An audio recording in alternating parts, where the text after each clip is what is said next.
about the x-axis produces a disk of radius fx, f of x. Remember that f of x is different in each case because this height is f of x where x is this. This height is f of x where x is a different value, and so on. So each has a volume dV given by this quantity, dV equal to pi times f of x all squared dx. Now I warn you, this f of x is not the same for every disk. For example, if f of x equal to x squared, f of x equal to x squared, when x equal to 1, that f of x, the value of that will be 1 squared. When x equal to 2, its value will be 4. When x equal to 3, its value will be 9, and so on. So as x changes, the value of f of x will change. You must understand that. So the volume of each of these disks will be different because each has a different radius f of x. Now f of x is different for each disk. The total volume V of the solid generated by revolving that total area of the graph of f of x can be obtained by adding all these volumes. So we will say dV, this dV plus the second dV plus the third dV plus the fourth dV plus the fifth dV plus the sixth dV and so on. There may be many hundreds or thousands of those, and adding all such small volumes means volumes of such disks, will give you the total volume of the solid generated. Isn't that beautiful? I think so. Okay, so this is the same. Remember, adding all those small quantities is what we call integration. So this is the same as integrating this quantity dV from x equal to a to x equal to b. Depends on your limit. This is x equal to a to x equal to b. So you can say V, the total volume, is integral a to b dV. Well, and that will be integral a to b. What is dV? dV is pi r squared. R is f of x. Pi times f of x squared dx. Okay, you must visualize this. It's very important to have that visual picture in your mind when you do problems like this. Now, remember always, the strip of area dA is taken at right angles to the axis of revolution. For example, when you revolve an area about the x-axis, the area will be at right angles to the x-axis. When you revolve the area about the y-axis, it will be at right angles to the y-axis. Very important to know that. All right. Now, I want you to watch this. Now here an area is revolved. This is actually taken from a website. I have actually quoted that website in the PowerPoint. So it is acknowledged there. And I want you to know that a lot of animations are on this web page and they are very useful. Now you can see how an area like this is revolved about an axis producing that beautiful solid. That's right. Okay. Now, let me show you that website. Let me acknowledge that. This will be, if you copy and paste it, you can actually look at many such animations. All right. Now, so far we talked about revolving an area about the x-axis. How about revolving an area about the y-axis? Now, in order to revolve an area about the y-axis, the function needs to be a function of y. You see, if you want to revolve an area about the x-axis, we considered a function of x. There you go. Now, here, this is a function of x, and that graph of the function of x encloses an area with the x-axis, and you revolve it about the x-axis. But if you want to find the volume of revolution of an area about the y-axis, you must understand that the function will be like this. It has to be a function of y. And the distance of the function from the axis will be equal to x. Is that right? Or f of y. Remember, x equal to f of y and y equal to f of x. All right, so in order to find the volume of revolution of an area about the y-axis, the function has to be a function of y. Now consider the graph of a function f of y.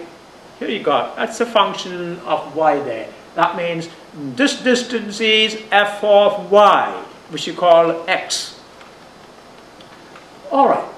The area enclosed by the graph of f of y is revolved. This is the area enclosed by the graph of f of y. We need to revolve it about the y-axis. Can you picture what shape that solid will be if you revolve this area about the y-axis?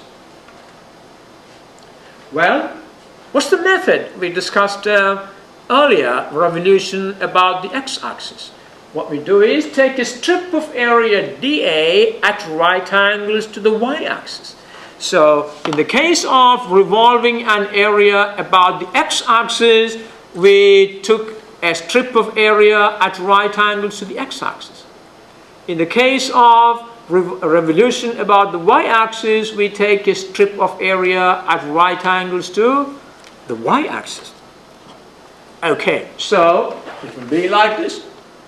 This is the element area dA at right angles to the y-axis.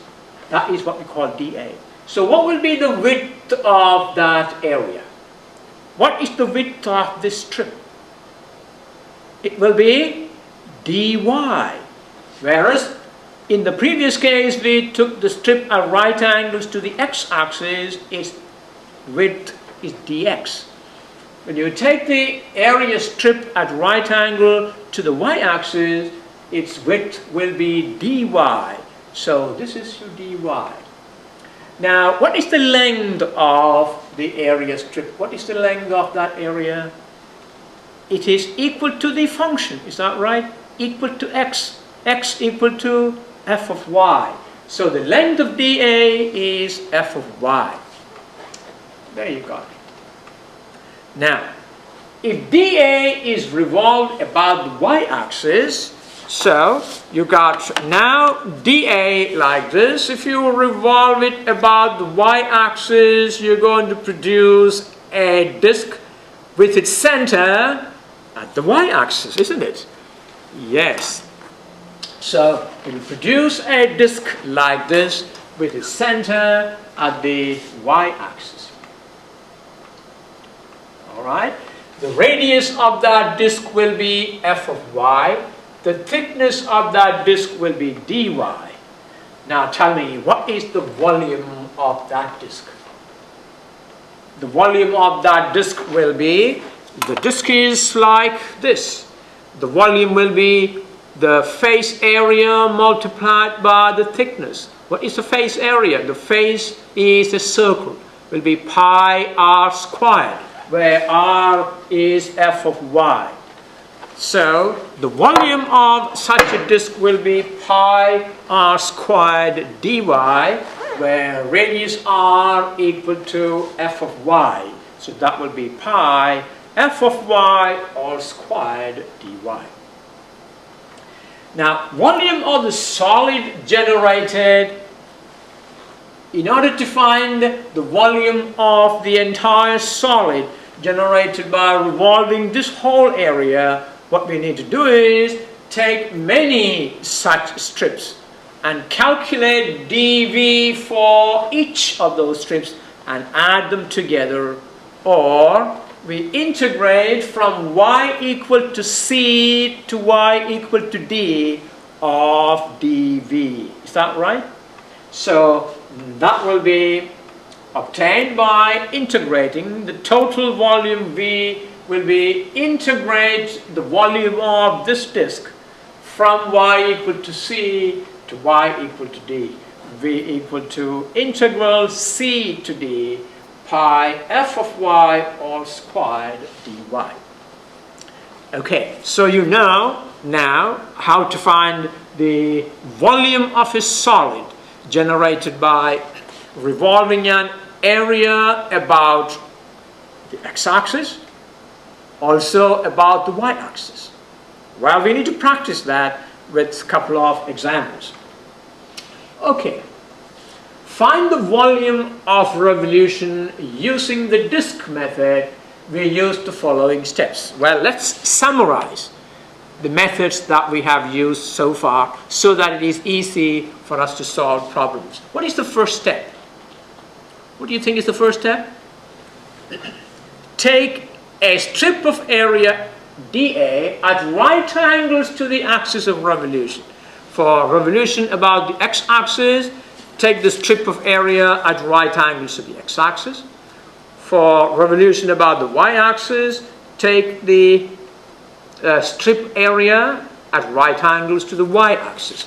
So take a strip of area dA at right angles to the axis of revolution. Well, this is the case of revolution about the y-axis. Now, similarly, revolution about the y-axis, we take a strip at right angles to the x-axis. So that's dA and the width is dx. So one more time, in order to revolve about the x-axis, we take a strip area at right angles to the x-axis. The length of the strip is f of x, its width is dx. For revolution about the y-axis, the length of the strip is f of y and the width of that strip is dy. Okay, so that's the first step. Take a strip of area dA at right angles to the axis of revolution. All right, 2. Find the radius of revolution. The radius of revolution is f of x for revolving about the x-axis and f of y for revolving about the y-axis. All right, there you got r of y equal to f of y and r of x equal to f of x. And the third step, find the volume dV of the disk generated when you revolve it about the axis. When you revolve the dA about the x-axis, you generate a disk with x-axis at its center. When you revolve the area dA about the y-axis, you generate a disk of volume dV with y-axis as the center. Find the volume dV. What's the expression for dV? For revolution about the x-axis, dV will be pi r squared dx, where r is f of x. In the case of revolution about the y-axis, that r is f of y. So dV equal to pi times f of x all squared dx. And for revolution about the y-axis, that dV will be pi f of y all squared dy. Okay. And fourth step, once you have the value of dV, what all you need to do to find the total volume is to integrate that dV from x equal to a to b in this case, or from y equal to c to d in the case of revolution about the y-axis. So we will use these 4 steps. Once you understand these 4 steps, you can do any such problems. Okay, let's move on and